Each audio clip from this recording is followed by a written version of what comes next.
Good morning students. अपना आज का टॉपिक है जूल्स गुणांक के बारे में बात करेंगे। जूल का गुणांक क्या होता है। अपने लास्ट टॉपिक बात की थी जूल्स लॉ के बारे में बात की थी, जूल का प्रयोग नियम। अगर आपने वो लेक्चर नहीं देखा तो डिस्क्रिप्शन बॉक्स में लिंक मिल जाएगा, आप वहां जाके मेरा लेक्चर देख सकते हो। जूल गुणांक क्या है। जूल गुणांक को नीटा से शो करते हैं, डेल टी अपॉन में डेल वी, ये होता है जूल गुणांक। डेल टी अपॉन में डेल वी, यू क्या होता है, कांस्टेंट के रूप में होता है। अब देखो जूल का प्रयोग क्या था। जूल के प्रयोग में शीतलन होता था। शीतलन मतलब जो कोई गैस एक टेम्परेचर से या एक वोल्ट से निकलती थी या वो शहर अंदर डॉट से निकलती थी तो वहां से उसका शीतलन हो जाता था, टेम्परेचर डाउन हो जाता था, उसका तापमान कम हो जाता था। मतलब कि ये है टेम्परेचर डाउन होने से क्या मतलब है, मतलब ये है कि गैस के मध्य क्या पाया जाता है, अंतरा अणु आकर्षण बल पाया जा रहा है। उस अंतरा अणु आकर्षण बल के कारण ही उसके टेम्परेचर डाउन हो रहे हैं। तो ये चीज था। अब ये तो जूल ने अपना प्रयोग दिया था जो हमने कर चुके हैं, ठीक है। अगर आपने वीडियो नहीं देखी तो डिस्क्रिप्शन बॉक्स में सर लिंक है, वहां जाकर देखना, वेरी इंपॉर्टेंट टॉपिक है ये। इसका गुणांक ये दिया जूल ने, निट्टा बराबर del T upon del V U, ये देता। अब इसके अपने कई कार में कई इसका मान निकाल सकते हैं, निट्टा का जूल गुणांक कई रूप में निकाल सकते हैं। तो इसका मान निकालने के लिए अपने उष्मागतिकी का प्रथम और द्वितीय नियम का यूज करेंगे। ये अपने वास्तविक गैसों के लिए लागू कर रही है। यहां पर अपने वास्तविक गैस समीकरण यूज करें, आदर्श गैस की नहीं।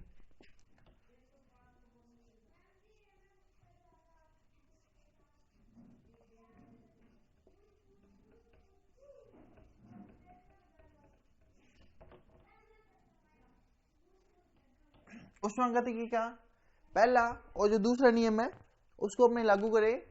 वो कहता है D Q equal to T D X, ये होता है D U plus P D V. ये उष्मागतिकी का पहला और द्वितीय नियम मिला के लिख दिया मैंने। डी क्यू जो टी डी एस बराबर D U plus P D V, ये प्रथम लॉ होता है, ये सेकंड लॉ होता है, दोनों मिला के लिख दिया। तो अपने को ये दोनों चाहिए तो मैं ले रहा हूं T D x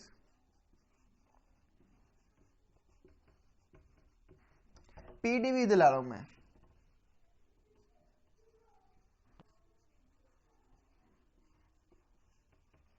D you, इस इक्वेशन का मैं डिफरेंशिएशन कर रहा हूं, अवकलन कर रहा हूं टी कांस्टेंट पर। टी कांस्टेंट लेके डीवी के सापेक्ष का अवकलन कर रहा हूं मैं।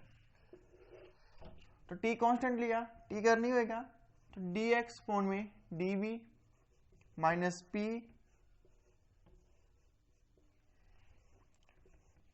डी यू पॉन में डी वी। टी क्या है, कांस्टेंट है। टी कांस्टेंट लेके मैंने इस पूरे का अवकलन करा टी कांस्टेंट पर। इसको जब अलग अलग लिखेंगे तो टी डी एक्स पॉन में डी वी, यहां वी कांस्टेंट हो जाए, वी सेट में हो रहा है और ये तो अपना अलग है ही। ये आ गई क्वेश्चन नंबर फर्स्ट।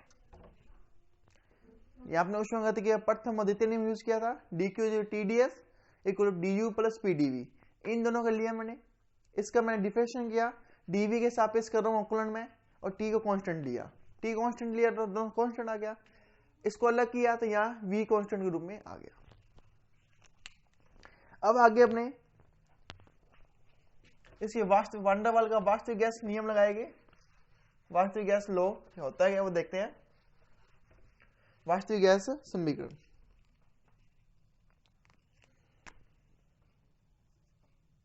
वांडरवाल की वास्तविक गैस समीकरण लगा रहे अपने, P प्लस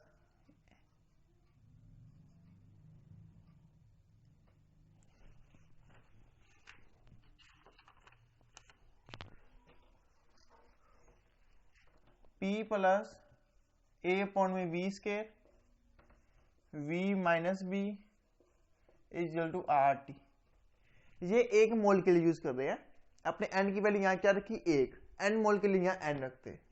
थोड़ा सोल्व करते हैं इसको। P प्लस ए अपॉन में V square v minus B, इसको उधर ले जाऊंगा मैं, p की वैल्यू आ जाएगी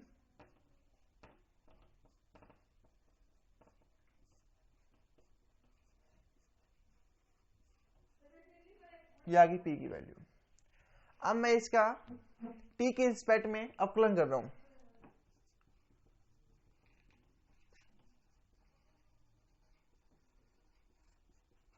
और कोफिशिएंट ले रहा हूं मैं v को, मैं कोफिशिएंट रूप में ले रहा हूं, तो dp अपॉन में dt, v का होएगा नहीं, t का 1 हो गया, r अपॉन में v माइनस p,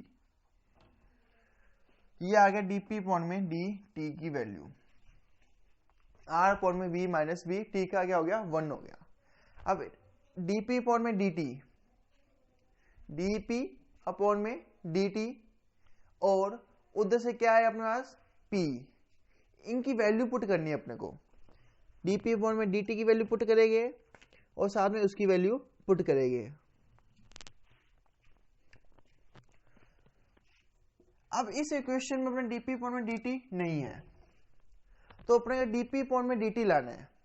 अब dp अपॉन में dt कैसे लाया जाए, उसको अपने मैक्सवेल लॉ के द्वारा चेंज करेंगे। यहां हमने मैक्सवेल लॉ लगाएंगे, मैक्सवेल की समीकरण से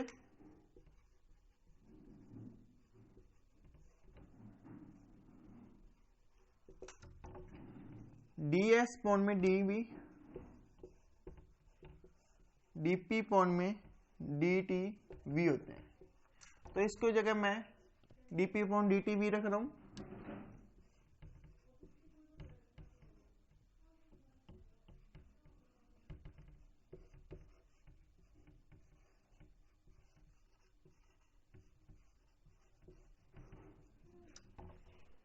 इसकी जगह मैं ये वैल्यू पुट कर रहा हूं। अब आगे देखते हैं क्या होता है। अब मैं इस इक्वेशन पर dp अपॉन में dt की वैल्यू पुट कर रहा हूं और साथ में p की वैल्यू यहां पुट करूंगा, तो इसको ऊपर रफ कर देते हैं अपने,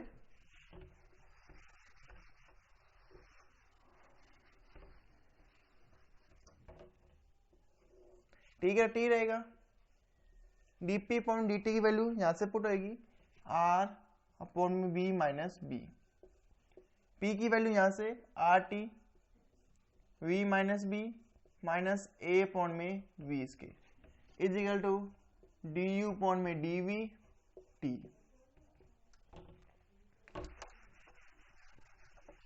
ये थोड़ा सॉल्व कर लेते हैं, rt अपॉन में v minus b, rt upon में v माइनस b,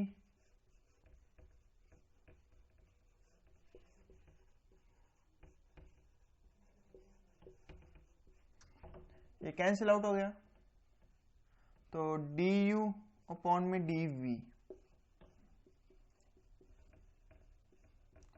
किस में आ गया माइनस में, ये अपने पास संबंध आ गया du अपॉन में dv t कांस्टेंट पर। हाँ।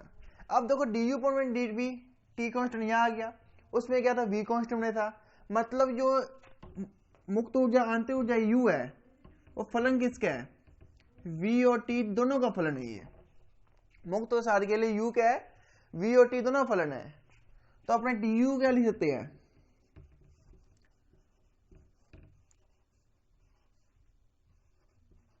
t के लिए,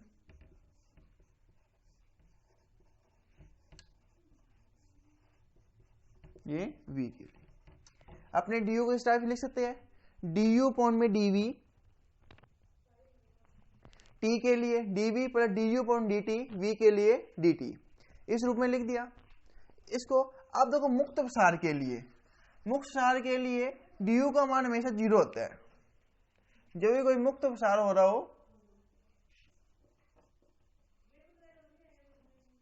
du का मान कितना होता है 0 होता है, इसलिए तो du का मान 0, तो du अपॉन में dv t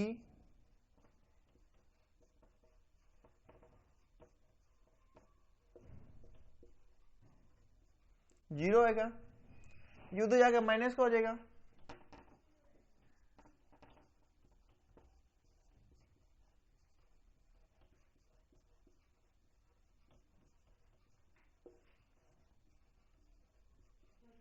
ये आ गया। अब इसको थोड़ा सा अपना सोल्व करते हैं, ए को डिवाइड में लेके जाते हैं।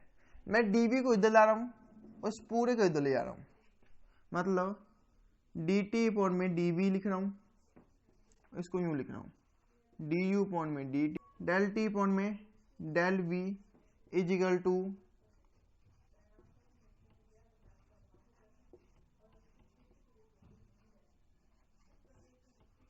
डेल u अपॉन में डेल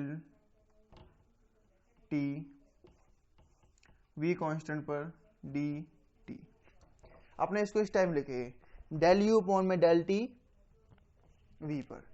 अब ये dv और dt इधर आ गया, dv इधर आ गया, इसलिए dv और dt अपना ये हट गया, यहाँ पे था ना ये, तो dv और dt ये हट गया। अपने जानते हैं we know that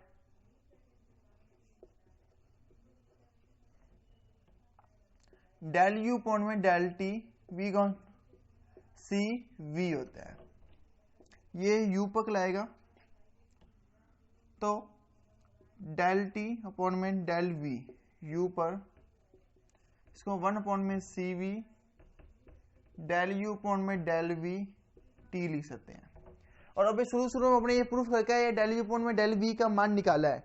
del u upon में डेल v का मान क्या था, a अपॉन में v स्क्वायर आया था।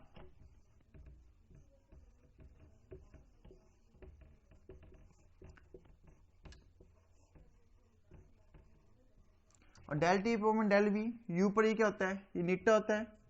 शुरू अपने जूल थॉम अपने जूल का गुणांक में लिखा था, ये क्या आ गया ए अपॉन में सी वी वी की स्क्वायर। ये आ गया इसका जूल गुणांक का दूसरा रूप। ये कौन से गैसों के लिए है, ये वास्तविक गैसों के लिए है। यहाँ पर हमें प्रूफ कर सकते हैं कि उसमें शीतलन होता है, शीतलन के कारण ये वास्तविक गैसों पर नियम लागू होता है, ये आदर्श गैसों पर नियम लागू नहीं होता। क्योंकि वास्तविक गैसों में क्या होता है, अंतराणु आकर्षण बल होता है, जिसके कारण से जब वो किसी भी सिलेंडर डोर से निकलती है तो उसका शीतलन हो जाता है, टेम्परेचर उसका क्या होता है, डाउन हो जाता है। तो ये था अपना जूल गुणांक, जूल गुणांक नीटा से लिखते हैं, ये इसके बराबर था। ये इसका एक नई समीकरण आ गई, ये किसके लिए, वास्तविक गैसों के लिए, जो अपने उष्मागति के प्रथम द्वितीय नियम से और अपने दूसरा लॉ यूज करा, पहले उष्मागति प्रथम द्वितीय नियम से, साथ में ये यूज किया अपने वास्तविक गैस का वान डेर वाल्स समीकरण यूज करके ये अपने प्रूफ किया। तो ये था अपने जूल गुणांक था अपने पास। अगर आपको कोई डाउट है तो मुझे कमेंट करके पूछ सकते हो। हमारे चैनल को सब्सक्राइब करना, वीडियो लाइक शेयर जरूर करना। Thank you.